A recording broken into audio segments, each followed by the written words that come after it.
Installation ce jeudi de plusieurs nouveaux ministres du gouvernement Lamotte au lendemain du remaniement ministériel. C'est le cas du ministre des Affaires sociales, de l'Intérieur, de l'Environnement et de la Communication, entre autres. Dans son allocution de circonstance, le nouveau ministre des Affaires sociales, Charles Jean-Jacques, promet de tout mettre en œuvre en vue du développement de la politique sociale du gouvernement, notamment en matière de sécurité sociale. Suivez un extrait du discours prononcé par le ministre des Affaires sociales, Charles Jean-Jacques, suivi de celui de l'Intérieur, David Basile, de la Communication, Régine Godefroy, et de l'Environnement, Jean-François Thomas. Je contribuerai dans un premier temps à formuler le cadre de politique sociale devant permettre, premièrement, la systématisation des initiatives et programmes gouvernementaux en cours visant l'amélioration des conditions de vie des couches les plus vulnérables.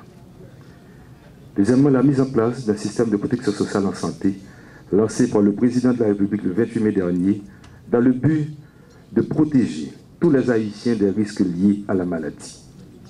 Selon la vision du chef de l'État, chaque citoyen doit pouvoir recevoir des soins de qualité, quel que soit son statut social. À cet effet, le programme en cours d'expérimentation, la carte rose Combit Solidarité, touchera le département du Nord-Est à partir du deuxième semestre de cette année et s'étendra à l'ensemble du territoire à l'horizon 2017. Les travailleurs, qu'ils appartiennent au secteur formel ou informel, doivent bénéficier des bénéfices de l'assurance liée aux accidents de travail, à la maladie et à la vieillesse.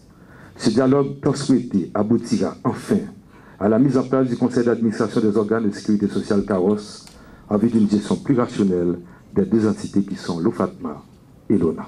On gagne un ministère qui a une lourde responsabilité que nous prenons le travail pour nous, comme je dis là, des résultats dans la satisfaction de la population.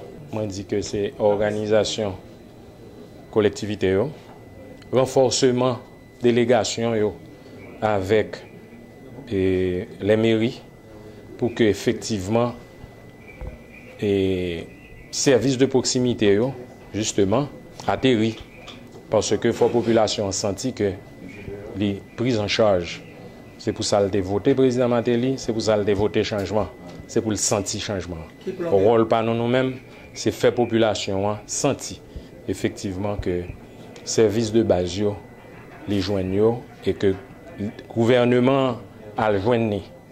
Donc c'est rôle pas. Le ministère de la Communication, pilier central du gouvernement pour la transmission d'informations à travers le pays et à l'échelle internationale, a connu un ralentissement dans ses actions, ce qui l'a empêché de remplir pleinement sa mission, qui est de relayer toutes les actions du gouvernement pour la concrétisation des 3 I du ministère: informer, influencer et intégrer.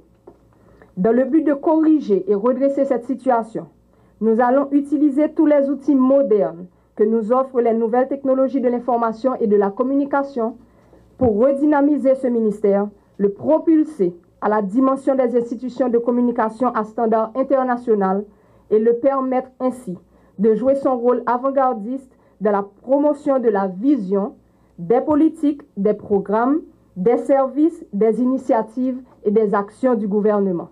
Nous, pour demander concours des institutions aussi et ferronnées, aussi et solides dans le domaine pour nous capables de mettre le pays ça en étape de reforestation massive. Il faut que tous les départements du pays soient concernés par le problème du déboisement et étant donné que concernés, il faut tout impliquer dans une vaste campagne de reboisement. Et moi-même, je parlé de campagne de reboisement, moi plus visé l'école, organisation jeunes, tout le monde qui a courage pour passer des journées à replanter le pays.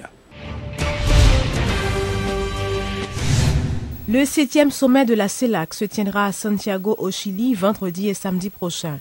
Le président Martelly y assistera. Le thème de ce sommet, Alliance pour le développement durable. Selon l'ambassadeur Javier Niño Pérez, cette édition revêt une importance particulière pour Haïti, qui pourra une nouvelle fois exprimer face à 60 chefs d'État et de gouvernement sa volonté de s'ouvrir aux affaires. Quantité de chefs d'État ou de gouvernement qui va aborder des questions clés pour le développement d'Haïti, que ce soit le développement durable, les changements climatiques, la migration, la lutte contre les drogues, et qui est un sujet central qui est bien d'actualité à Haïti, les investissements, le développement soutenable. L'Union européenne dans son ensemble est l'investisseur le plus important au monde avec 385 milliards d'euros. Nous sommes toujours les plus grands blocs économiques et commerciaux au monde. Nous sommes les premiers donateurs d'aide. Et ceci, j'insiste, dans un contexte où Haïti veut s'ouvrir aux investissements. Martelly énonce son slogan « Haiti is open for business » un peu partout. Je crois que c'est un souhait légitime de faire en sorte que les investissements puissent apporter de la croissance à ce pays. Donc ce sujet central déjà est très d'actualité en Haïti, mais tous les autres domaines qui vont être discutés ont d'une façon ou d'une autre un impact sur la vie haïtienne. Par ailleurs, le chef de la délégation de l'Union européenne en Haïti estime qu'Haïti n'est pas un État que l'on peut classer parmi les pays à risque comme l'Irak et l'Afghanistan. Pour Javier Nino Pérez, Haïti rencontre effectivement des problèmes de sécurité au même titre que beaucoup d'États parmi les pays les plus développés. Je suis un heureux père de famille, je n'aurais jamais amené ma famille en Irak, en Afghanistan. J'ai une famille ici qui est très épanouie. Certes, il y a des problèmes de sécurité en Haïti, comme il y en a dans les grandes villes partout dans le monde. Il y a ici des défis particuliers par rapport au rôle de la police, au rôle de la MINUSTA. Mais à la base, je crois qu'il est tout à fait exagéré de comparer Haïti avec des pays comme ceux du Moyen-Orient, Irak, Afghanistan. En tant qu'Européens, et parfois il y a des domaines où nous avons une approche différente par rapport à nos amis américains. C'est des questions sur lesquelles il est plus efficace peut-être de se mettre d'accord au préalable sur le moment, sur le ton du langage. À la base, je crois que c'est ce qui était dit n'était pas trop différent par rapport à ce qu'on disait tantôt, par rapport à ce qu'on dit dans d'autres pays. Mais peut-être les formats, peut-être le moment précis de le faire. J'insiste, c'est quelque chose qui aurait pu peut-être coordonner, aurait travaillé ensemble avec un pays, parce que l'esprit d'un acteur international ici en Haïti doit être un esprit de partenariat, doit être un esprit d'amis. C'est un peu le message que j'essaie de faire passer depuis que je suis arrivé en Haïti. Nous ne sommes pas ici pour imposer quoi que ce soit. Nous ne sommes pas ici pour donner des leçons, parce que nous pouvons en prendre aussi. Le Premier ministre Laurent Lamotte est arrivé à Davos en Suisse ce jeudi où il doit participer les 25 et 26 janvier à la réunion annuelle du Forum économique mondial dont le thème central cette année est la résilience dynamique. Selon un communiqué de la primature, au cours de cette réunion à laquelle prendront part plusieurs chefs d'État et de gouvernement, le Premier ministre haïtien interviendra à l'une des sessions de conférence intitulée « Construisons des économies résilientes ». Ce thème coïncide pleinement avec les efforts consentis par l'administration Martelly-Lamotte pour attirer des investissements directs étrangers dans le pays. Le chef du gouvernement participera à une session additionnelle autour du thème « Une nouvelle vision pour l'agriculture ».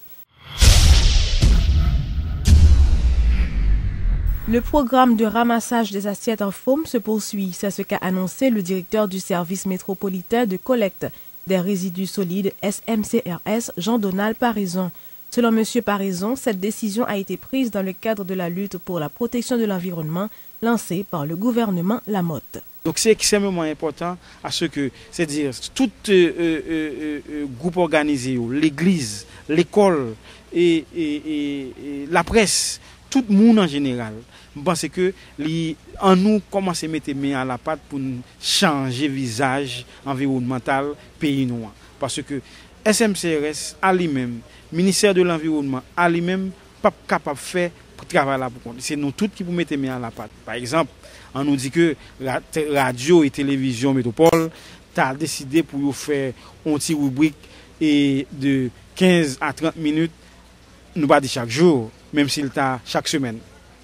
Nous étions quoi que rubrique ça, suivant expert que vous invité là-dedans, lui a changé comportement au moins de 2 à 3 personnes.